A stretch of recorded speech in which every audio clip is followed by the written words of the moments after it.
Oh. Yeah.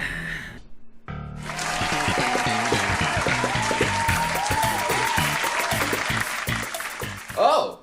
Well, that's new. Well, I've never seen that before. What is that? Oh. It's just a Chinese cartoon. Oh, you. Stop trying to trigger me by saying it's just a Chinese cartoon. Ah. It's no joke, man. The meme has actually happened. It's a legit Chinese anime.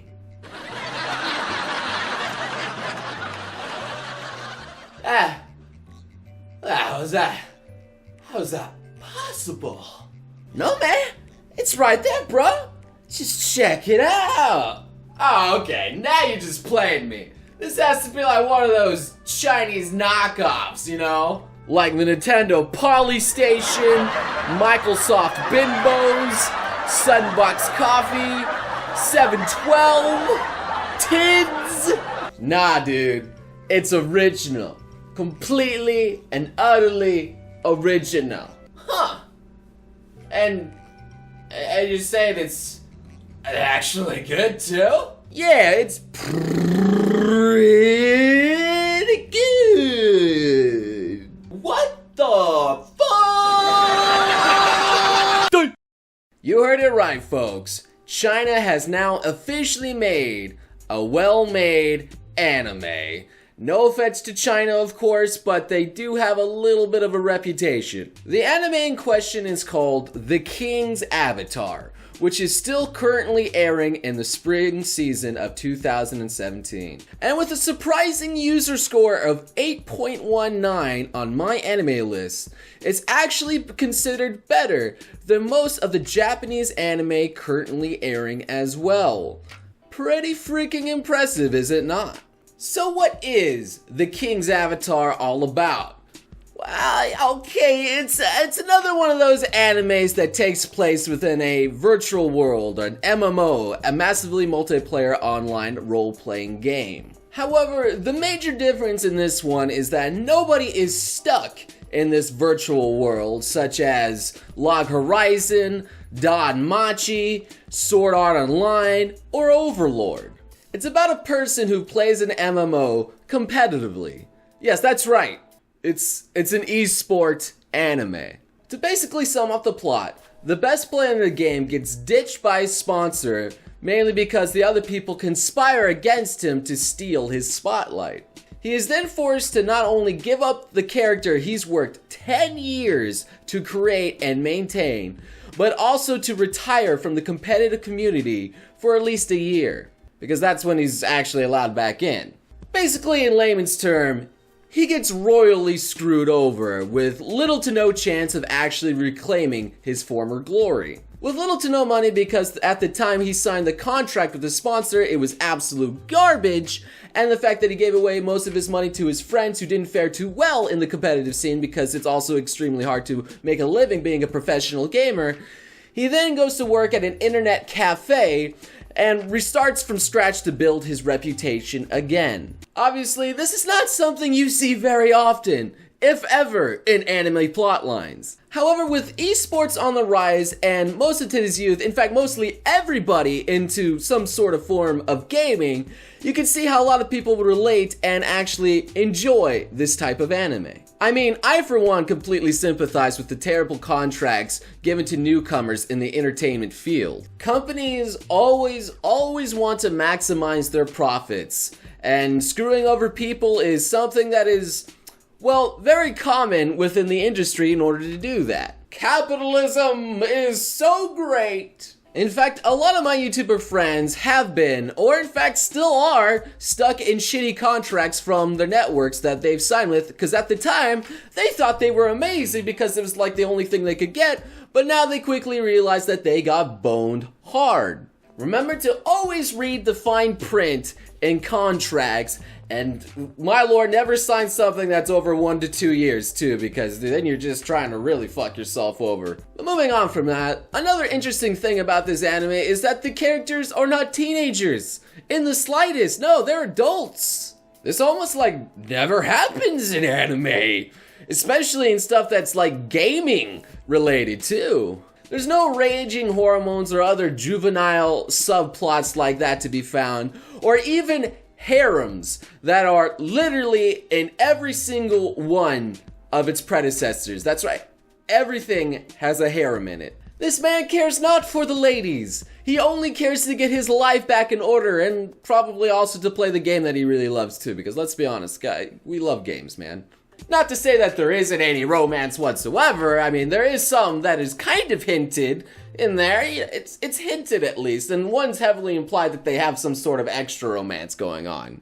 However, I will admit that this hero from King's Avatar, who is also overpowered, bears another striking resemblance to another overpowered hero named Kirito in Sword Art Online. I mean, just looking at them, it's pretty much like looking at an older version of Kirito. Hell, even his main love interest looks like an older Asuna. Just look at that freaking hair braid, man. I mean, it's like carbon copy, man. And another thing that's gonna take a lot of time getting used to is the voice acting. Mainly because it's entirely in Chinese and nothing like the Japanese dubs that we are so used to hearing. I mean, just listen to it. 哟，都是新人。是啊是啊，我们第一次玩呢。对，我们也是。 Sounds awkward, right? Coming out from characters that look like that?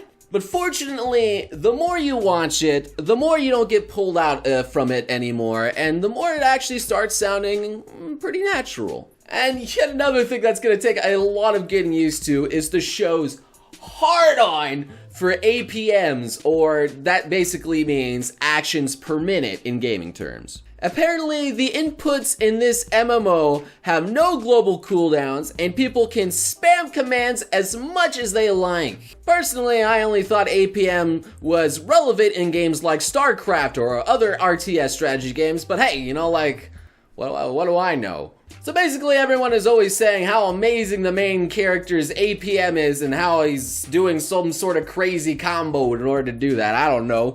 Funnily enough, most of the time, they're just sitting back while spouting all this nonsense too.